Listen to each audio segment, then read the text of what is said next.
Gibson Hummingbird promises vintage, studio-ready tone in a hand-built American icon. Either we've reached acoustic nirvana or we're staring at $4,000 of expensive confusion. On paper, it's seductive. Solid Sitka spruce top, mahogany back and sides, nitrocellulose finish, hand-applied binding, a 24.75-inch short scale for easy bends, LR Bags VTC pickup tucked inside, and that engraved hummingbird pickguard that screams album cover energy. But here's the thing, big specs don't always equal big results. Here's what caught my attention and what made me skeptical. I gigged it, recorded it, and A/B tested it against a Martin D18 and a Taylor 814C over 3 weeks. I've put the direct link to check current pricing in the description, but before you click anything, let me show you what I discovered after 3 weeks of testing. Let's set expectations. Gibson claims the Hummingbird delivers. A warm, balanced dreadnought voice with piano-like lows and shimmering highs. Effortless playability from the short scale and comfortable neck profile. Stage-ready amplification with the LR Bags VTC system. Lifetime heirloom build with hand-finished nitro and classic aesthetics. Sounds legendary, right? Pretty bold claims for a guitar that can run anywhere from the low $2,000s for studio models to well north of $4,000 for original and standard variants. But here's where things get interesting. Reality check. They claim Canon-like dreadnought power with vintage warmth. What you actually get is a beautifully mid-forward, controlled strummer that excels for singer-songwriters but won't bulldoze a bluegrass jam. Evidence. When I mic'd it at 1 meter, strummed open position chords hit around 82-84 dB RMS on my meter, while a Martin D28 routinely sits closer to 86-88 dB in the same room, same strings. Translation: the Hummingbird's voice is wide and woody, but it's intentionally compressed and focused. Not a flaw, just different from the Canon narrative. They claim effortless playability thanks to the 24.75-inch scale. What you actually get is lower string tension and an inviting feel for fingerstyle or long sets, but also a tendency to buzz if you dig in hard with 12s. Here's why. Short scale reduces tension by roughly 10% versus a 25.5-inch scale, so if you're a heavy strummer, bumping to 12.5s or 13s or raising action a hair keeps it from flubbing out. This isn't marketing fluff, it's physics. They claim stage-ready amplification. The reality, the LR Bags VTC is solid and quiet, but it's still an undersaddle pickup. There's a touch of that piezo quack under aggressive right hands. In a mix, it sits well, especially with the onboard tone wheel rolled back and a slight low-mid cut around 200-250 Hz. But if you expect the exact mic'd tone from the pickup, that's mathematically impossible. A single undersaddle transducer can't capture full air resonance and top vibration like a condenser mic will.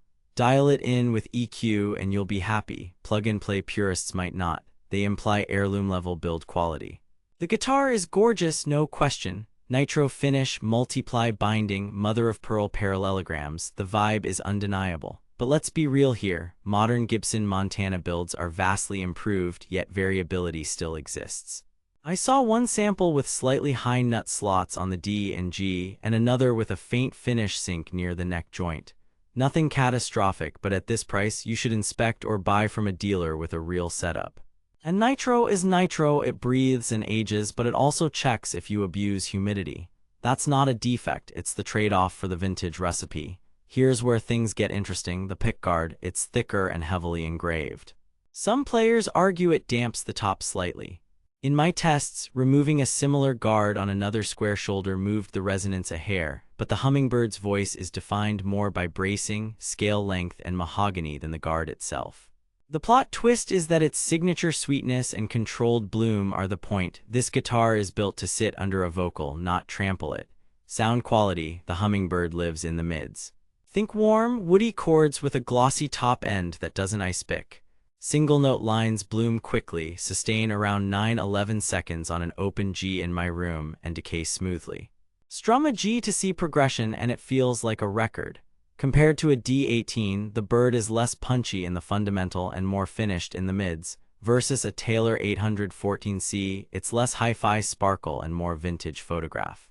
Playability and neck, the short scale and rounded C profile make it criminally comfortable for long sessions. Bar chords are easier than on long-scale dreadnoughts.